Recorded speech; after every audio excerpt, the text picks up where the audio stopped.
How do you get into AA? Who, me? Yeah. I got into AA. I was forced in.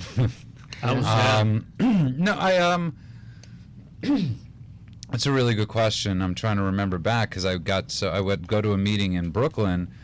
I was probably in an outpatient program in New York, and they recommended it to me. They recommended it to my family that I go to AA meetings. And I remember sitting there, and one of my biggest pet peeves when I would go there, and now it's a pet peeve because I hate when people say it when they go, I'm back. Mm-hmm. You know, like they have 90 days back. They have 10 years back. I'm like, and I used to sit in these meetings going, oh, you could come back. Right. You know, I mean, I literally would sit in these meetings. I was 18 and a half years old. I'd be like, I could come back. You know, I'll go out and I'll come back. And that's my favorite analogy about addiction is it's like having sex with a gorilla. You're not done till the gorilla is done. And you don't get to choose when you don't get to choose when you that wasn't the thing that Mike was thinking about. Mike was thinking about that gorilla really taking advantage of it. But you don't get to choose. I would rape that gorilla. But that's the scary thing. You don't get to choose when you come back. And you know, this is a guy that I used to love in New York. His name was Good Early Direction Brian. He was sober 30 years, now probably 40 years at this point. And he used to hear people share, you know, if I go out and drink, I'm going to do this, and I'm going to do this, and I'm going to do this. He would walk up to them and say, if you're going to do all those things, you're not an alcoholic. And they'd look at him and they go, why not? He goes, because you got manageability. Right. And he goes, me, if I go out, I don't know what's going to happen. That's me. And and I think that's the, you know, I want until that was my like first step. That was like I realized I used to hear people say in meetings, and I would hear them say it's the first drink that got you drunk, and I would literally say, no, it's not. It's not the first. That makes absolutely no sense to me. The first drink gets you drunk, and they used to say try getting drunk without it. And it finally it clicked this time. It clicked this time that I can't get drunk without the first drink. But it took me, that was the first step to me. I realized I can't get drunk, and it took so many years to figure that out. For that to make sense, because so many things I was hearing weren't making sense because I wasn't ready. Yeah. And I'm not saying, by the way, I think I'm the biggest fan. The 12 steps saved my life. It saved my family's life. I just... You know, when I first got sober, I thought it was my sponsor's job to give me absolution. Right. I thought the fourth step was like, you know, penance, and my sponsor's job, Steve, at the time, was to say, Judah, you are absolved. And it's not. Well, you know, there is a lot of sort of underlying Christian dogma to AA, but that's a whole other topic. I don't know what I was even saying on that. The other thing that I wanted to say, though, was that, you know, our caller was saying, do I think that everyone in AA is an alcoholic? And my point is that it really doesn't matter. If you know, you're there. People don't have to become sober because they're addicted. Right? People can become sober because they're smart enough to realize that they've been abusing substances, and it's not a healthy lifestyle. I think if they put the 12 steps and 12 traditions on the subway cars in New York and on in every post office, in every restaurant, we'd have a much better world. I think if everybody was working a program of recovery, if everybody followed the 12 steps and the 12 traditions in everything they did, I mean, it's who could lose? Who couldn't gain from working the 12 steps and by practicing those principles in all of our principles in your lives, right? Which is what Bill Wilson originally wanted, right? You know, and we've had this debate a little bit on the show, and for me, there's a difference between you know, religious and dogmatic sort of growth and development and just moral development. It's a spiritual program. It has nothing to do. To me, it has nothing to do with religion. That's a whole other realm, right? Mm-hmm. So spiritual, moral, whatever. So I think a lot of people think that the only type of moral development that exists is through organized religion. Mm-hmm. That to be a moral person, you have to be religious. And who thinks that? A lot of people. Religious zealots think that. Well, we live in a... I mean, I think a lot of people don't even realize that, you know, religious development and moral development are completely different. Mm-hmm. That you can actually be more moral and be an atheist than someone... No, relax. Well, yeah, more... Yeah. Well, no, I think you can. No, I agree with you. Right? Yes. I mean, look at these born-again preachers that are out having sex with boys and prostitutes and using crystal meth. You know, I know a lot of atheists that don't do that kind of stuff. Religion breeds a lot of intolerance. But I believe so does repression. Anything, but it's anything done like that breeds it. It's no different than, it's like if you have a sponsee call you on the phone, if you're sponsoring somebody and they call you on the phone and they say, hey, I'm having a really rough day. There's a few ways of answering that. There's a few ways, and we were talking about this before, about, how we deal with things. You could say, I love you, you're human, and you're going to go through these things, and it's a tough road, and I'm right there with you. Or you could say to them, read page 462 before you go to bed. And a lot of people do that type of stuff. And I believe, and I'm not saying that can't be helpful, but some people just want to be, they want to be told that they're going to be okay.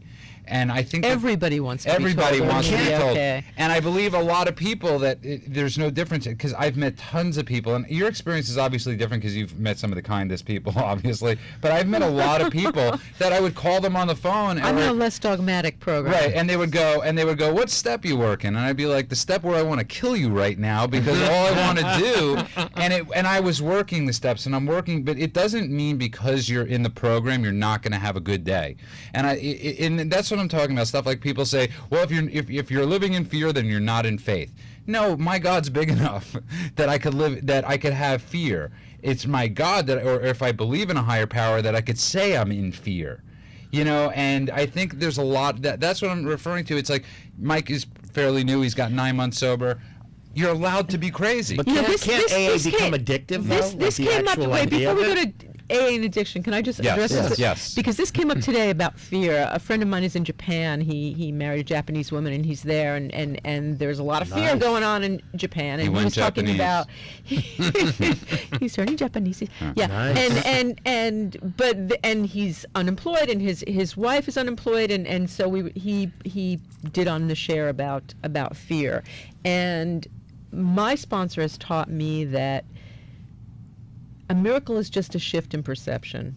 Fear is a worthless emotion. The only thing that comes with fear is paralysis. Right. And how do we get out of fear? We can choose to not be afraid at any given moment. How? I can't think myself into right thinking, but if I take an action, any action, if I wash the dishes, if I just change what I'm doing in that moment, it stops the thinking, and then by the time I come back to it, that thing is gone. But imagine if somebody told you that when you were 3 days sober. No, Right. No, That's what I'm hear saying. That. At 3 days sober, I can't hear that. And What are you kidding at me? 9 months sober, you might not be able to hear it. No, Right. at 9 months I couldn't hear Right. it. If somebody Absolutely not. gave you, you'd be like this. You'd be looking at them like, what time is it? And it's a cat. Let's let Mike talk a little bit. He's But at 3 days sober, or at 9 months sober, what I might say is, if you told me that you were in fear, hey, do you want to come with me over and let's go and just get somebody into action rather than talk them into action, take them into action. Now, can't people become obsessed with going to these meetings? If it becomes too much of one thing, is that a bad thing? Well, one of the things that I think a lot of people think is that AA is an ongoing lifestyle where it's okay to go to 2 meetings every day for the rest of your life. And if you actually read the big book, it talks about it being a bridge back to life. Yeah, you have to kind of transcend that. First of all, when the book started, they didn't have 2 meetings a day. Right. If they had one a week, you were lucky, and if you were lucky if you could actually get to it because it was such a far ride away. And still, in most parts of the United States, there's only one a week. Right, and the real service was in those days. What they got to do was they used to get go to hospitals, go to visit, a meeting to take a people. meeting to people, go visit people, and be of service. Yeah, because in Connecticut, I have a friend who does AA there, and it's a in different deal. Yeah. It's not a lifestyle. It's out It's in very LA. hidden. It's very Only hidden. in LA. And only in LA, and in New York, much less, because in LA, people constantly go to me, what meeting are you going to tonight? And I'm like, you realize it's not a club. Right. And it is a very clubby, which is great. People need it. I think this 12 Steps in LA is amazing. And I think, it's great. But I definitely think that a lot of people use AA to deal with loneliness instead of finding other ways to, reach I out don't and- see a downside. I don't think it's a downside. I'm just saying I think that's it is a downside if you're living in fear and you're not living your you're becoming life. addicted to And the you're not actual living your process. life. I don't think there's any. I don't see. I know a lot of people who go to meetings every single day, who go to multiple meetings. They are the most functional people I know. They are not in any way being brought down by their presence in meetings. I don't think there's such a thing as going to too many meetings personally. No, well, that's what we're totally okay with contrary opinion. Everything in my, I mean, I've seen it on both ways. I've seen it, you see people that, we used to go to a meeting every day at noon, Andrew and I, in LA. Some people could have, some people benefit that they would go to the meeting at noon, they would go to a meeting at 8. But at some point, you would hope, obviously these people are functioning, but if you're not functioning, if you're not working, and you're just going to 2 meetings a day, that for some people that might not be living. The only people I know who go to 2 meetings a day like aren't that, functioning are people that who are in ghosts. early sobriety.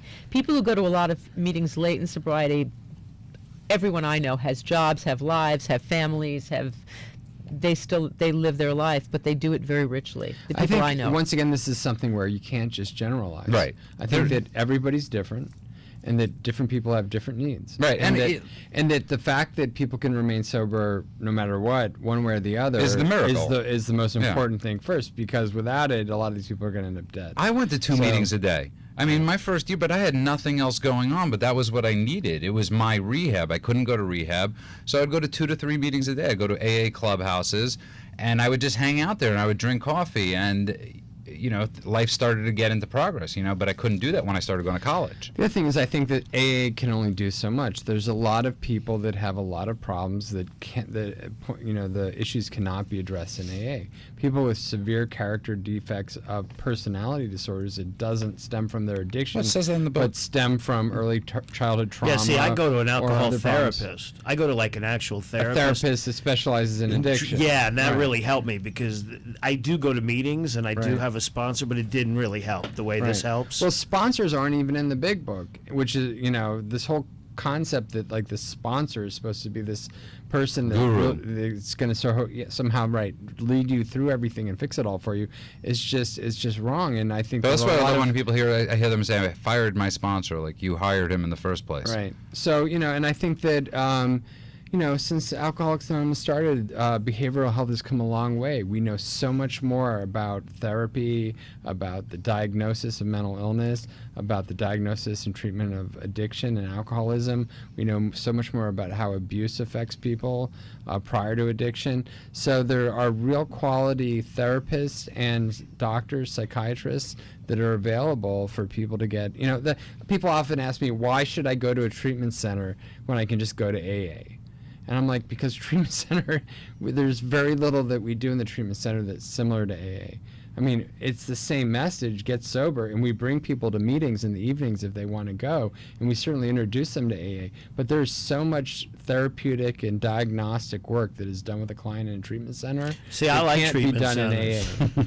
It just can't be done. Yeah, see, if I was to do it all over again, I tell all my friends that are Right. going through it now, I said I would have went to like a lockdown place for like 3 months. And unfortunately, the real problem is it's resources. If you have a lot of money, you're going to be able to afford a treatment center that can give you that kind of attention with that kind of quality of therapist. But don't you think it's if you want to get sober, no matter where you're at? I think ultimately, you always have to want it, right? I don't care what anybody says. Ultimately, always it comes down to a person saying, "I've gotten to the point in my life where I'm not going to use and I'm not going to drink." If the person doesn't get to that point, whether it's during being in a treatment center or when they attend AA and during being in AA, they will never get sober until you can say to